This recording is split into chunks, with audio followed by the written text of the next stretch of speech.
1월 21일 금요일 삶의 기적을 일으키는 30분 예배를 시작하도록 하겠습니다.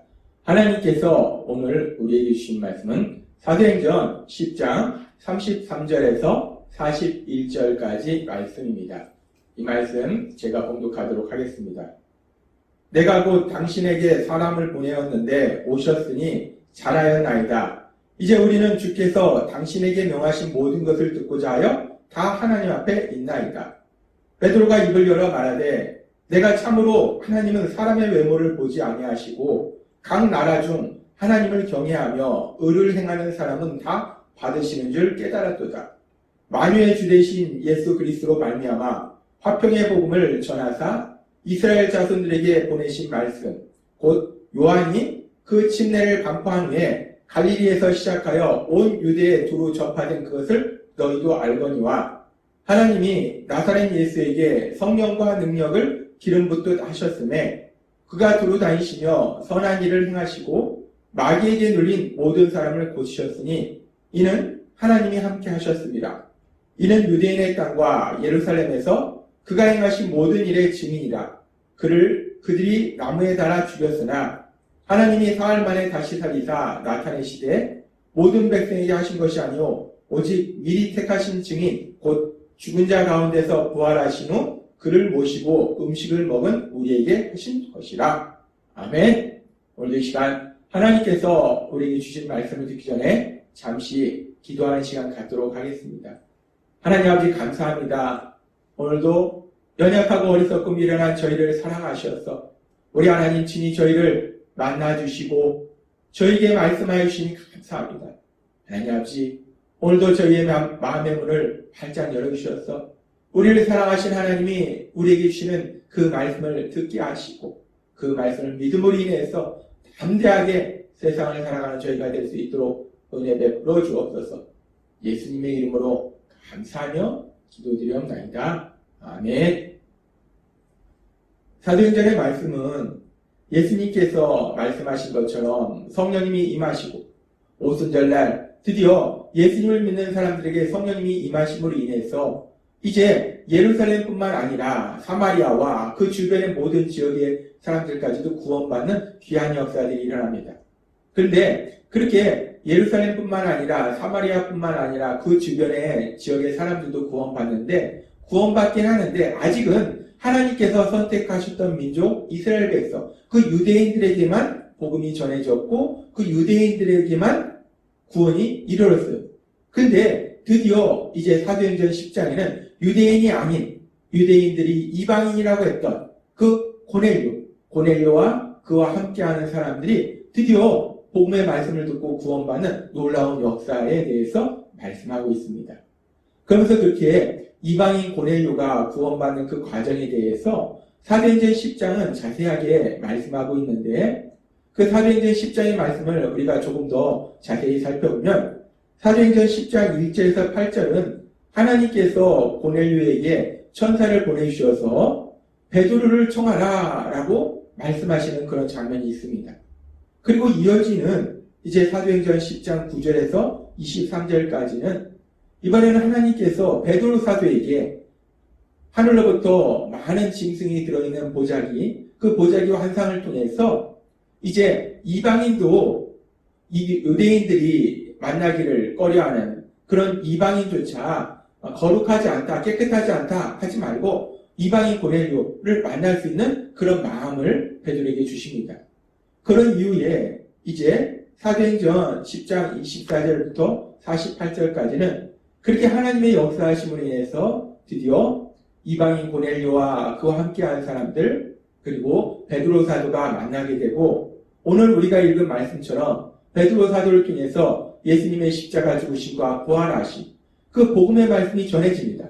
그러면서 이제 드디어 이방인 고넬료 그리고 그와 함께했던 그 모든 이방인들이 구원받는 놀라운 역사가 이 깊은 역사가 일어나는 것을 우리가 볼 수 있습니다. 그러면서 우리가 사도행전 10장의 말씀을 읽고 묵상하면서 우리 마음속에 한 가지 질문이 생깁니다.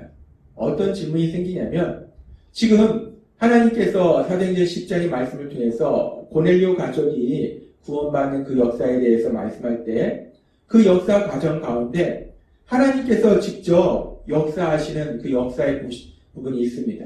하나님께서 천사를 보내주셔서 고넬료에게 보내주시고 베드로 사도에게 환상을 통해서 말씀하시고 하나님께서 직접 그런 과정을 통해서 역사하시는데 그렇게 하나님께서 직접 고넬료에게 천사를 보내주셔서 말씀하시고 베드로에게 환상을 통해서 말씀하신 그 하나님께서 그렇다면 고넬료에게 천사를 보내주셔서 직접 복음을 듣게 하시고 구원받게 하시면 아주 간단할 텐데 지금 사도행전 10장의 말씀은 상당히 복잡합니다.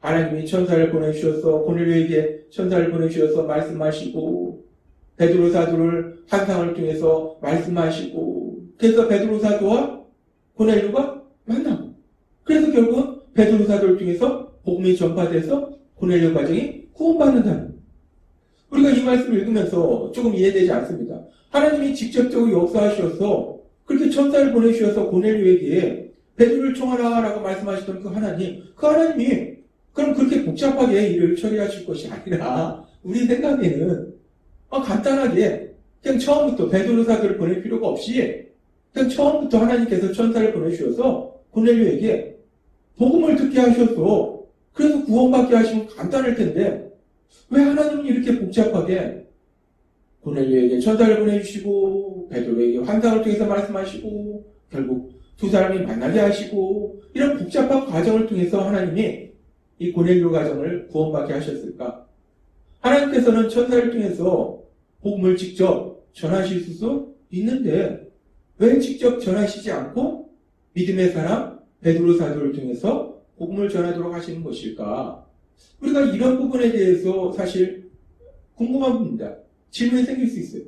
근데 이렇게 하나님께서 누군가를 구원하기 위해서 복잡하게 역사하시는 이런 부분은 지금 사도행전 10장뿐만 아니라 바로 앞에 나오는 사도행전 9장에서도 비슷한 상황이 벌어집니다. 사도행전 9장은 우리가 알다시피 예수님을 믿는 사람들을 강력하게 박해하던 그 사울이 구원받는 그 역사에 대해서 하나님께서 말씀하시는데 그 과정에서도 보면은 하나님이신 예수님께서 다마색 도상에서 사울을 만났어요. 그리고 그 일로 인해서 사울이 앞을 보지 못하는 상태로 다마색에 들어가고 그리고 그렇게 사울이 다마색에 있을 때에 하나님께서 다마색에 있는 믿음의 사람 아나니아에게 환상 중에 나타나셔서 사울에게 가서 안수하라 라고 말씀하십니다. 그리고 그렇게 아나니아에게 하나님께서 사울에게 가서 안수하라 말씀하실 뿐만 아니라 또한 사울에게도 하나님께서 말씀하신다는 거예요. 사도행전 9장 12절은 이렇게 말씀합니다.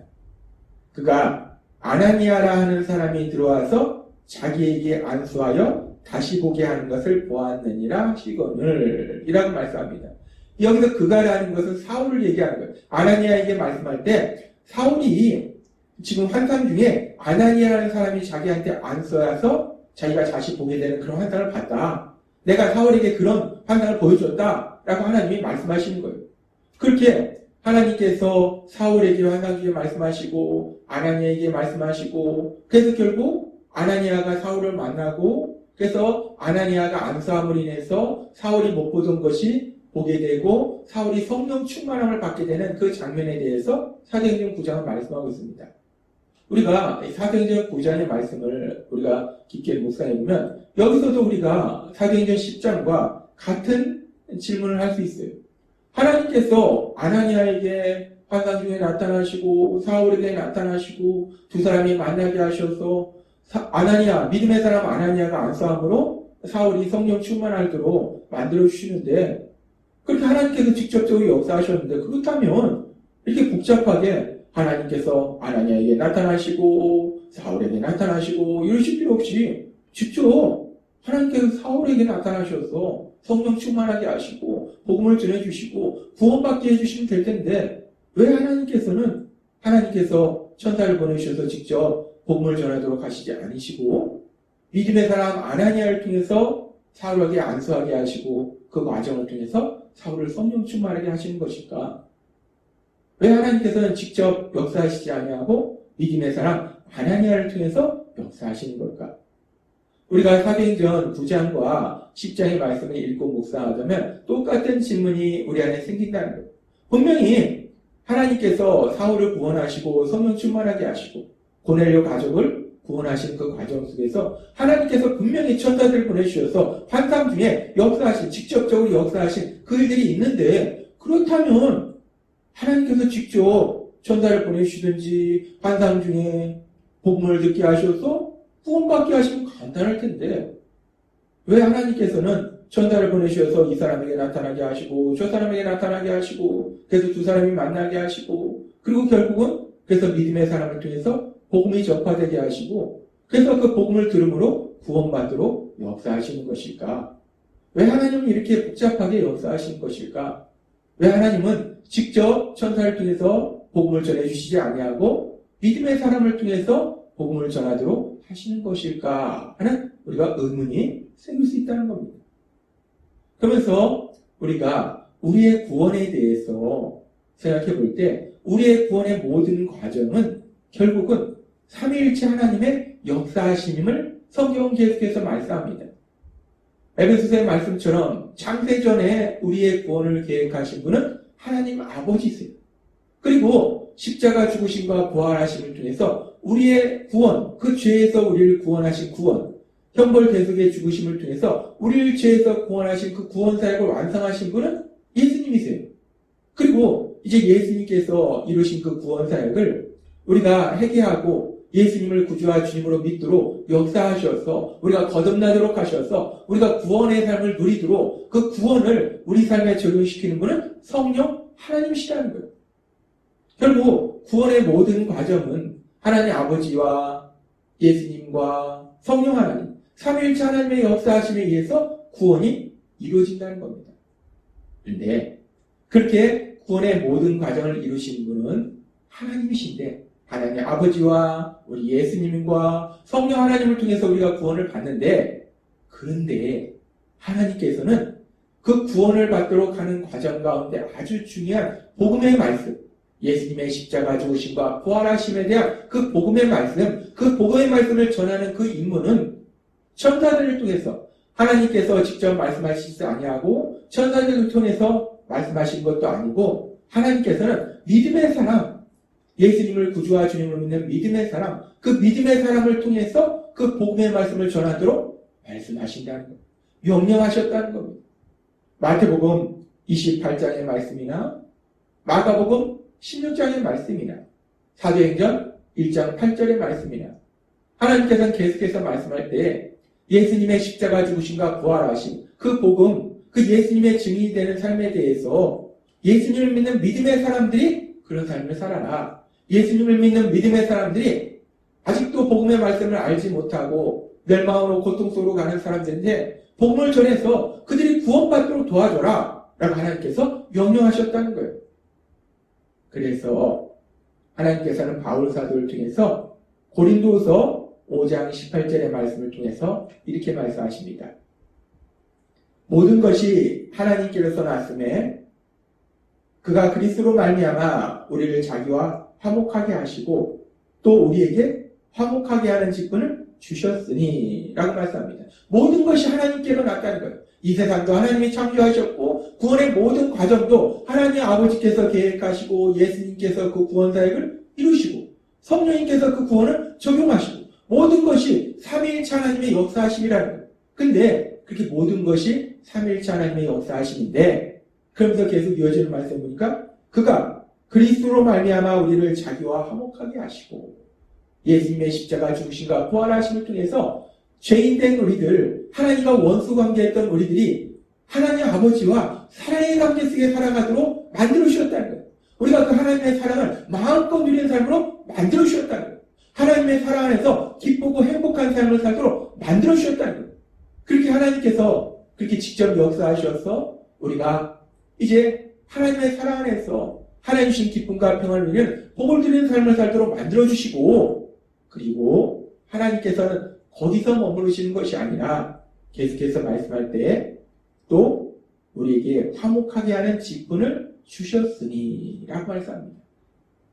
그렇게 우리 예수님을 통해서, 하나님 아버지를 통해서, 성령님을 통해서 우리를 구원하셔서 하나님의 사랑받는 아들과 딸로서 행복을 누리도록 만들어주시고, 그렇게 우리만 행복한 삶을 살 뿐만 아니라 더 나아가서 우리에게 화목하게 하는 직분을 주셨다는 것.